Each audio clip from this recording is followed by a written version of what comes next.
Mister Buffett कहते हैं कि जब भी आप किसी कंपनी को खरीदने का मन बना रहे हैं तो उसमें अपनी अच्छी खासी रिसर्च कर लो, फंडामेंटल्स उसके चेक कर लो, ये देख लो कि क्यों कंपनी आपको पसंद है, क्या उसके बिजनेस को आप समझ पा रहे हैं, और उसके बाद ही अपना डिसीजन लो। और उसके बाद अगर मार्केट अगले 10 साल के लिए बंद भी हो जाता है तब भी आपको बिल्कुल भी घबराना नहीं चाहिए, बिल्कुल भी आपके मन में पैनिक नहीं आना चाहिए, तभी वो कंपनी आपके लिए सही है। अगर आप ये सोच रहे हैं कि आज मैंने इस कंपनी को खरीद लिया और 2 दिन बाद 10 दिन बाद कोई दूसरा पर्सन आएगा और उससे मुझे ज़्यादा रेट पे, मेरे दिए हुए रेट से ज़्यादा रेट पे इसको खरीद लेगा, तो फिर इसका मतलब आप सिर्फ स्पेकुलेशन कर रहे हैं, आप इन्वेस्टमेंट नहीं कर रहे हैं। इसको हम एक अच्छे एग्जांपल के थ्रू समझते हैं। जब कभी हम घर लेते हैं तो हम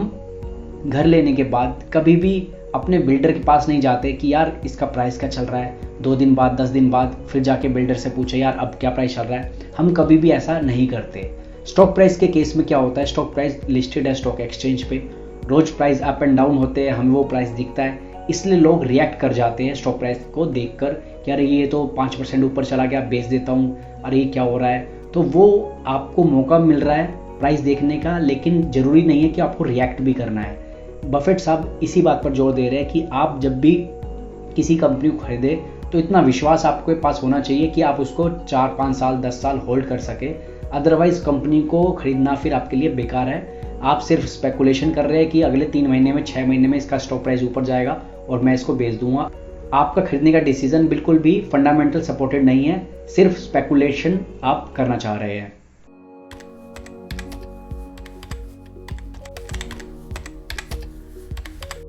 अब बफेट साहब का दूसरा कोट समझते हैं। बफेट साहब कहते हैं कि अगर कंपनी अच्छा कर रही है, अर्निंग ग्रोथ अच्छी आ रही है, तो अल्टीमेटली उसका स्टॉक प्राइस भी उसको फॉलो करेगा। यानी कि